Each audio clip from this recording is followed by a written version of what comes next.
When I did this Trayvon Martin thing, I closed it after I made the case for showing the kind of person that both Trayvon Martin was and George Zimmerman was. I closed it by saying this. There's a picture of Martin Luther King going around in a hoodie. The Justice for Trayvon crowd are picturing Martin Luther King in a hoodie. And I closed this video by going on offense.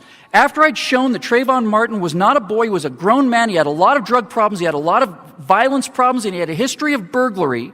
And after I showed that George Zimmerman was not only not a racist, but was probably the biggest anti-racist in the community, I didn't just leave it there. I went on offense. I put a picture of Martin Luther King in that hoodie up that had been circulating around the web.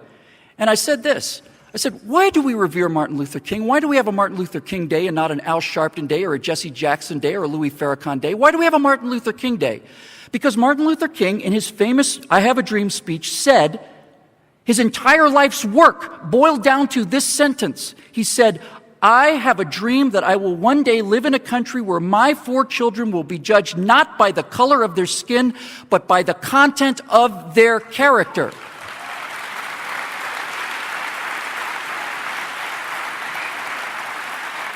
And the president and the attorney general and all of the prosecutors in that trial have done everything in their power, including all of the media, to make sure that the American people know nothing about the content of Trayvon Martin and George Zimmerman's character and care only about the color of their skin. Showing Martin Luther King in a hoodie is repulsive and it's disgusting. It's an inversion of everything that Martin Luther King believed in. It's absolutely disgusting.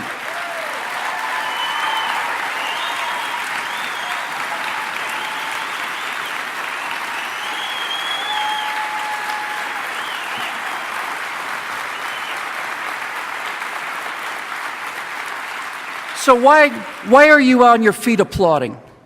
You're on your feet applauding, not for anything I said. You're on your feet applauding because that is the truth spoken forcefully and with belief. You know it's the truth. The fact that you all came to your feet in roaring applause over a quote from Martin Luther King is the evidence, as if evidence was needed, that you are not in fact racist, that you are the opposite of racist. So the only thing I'll leave you with tonight is simply this afternoon, is this. Charges of racism only work against people who are not racist.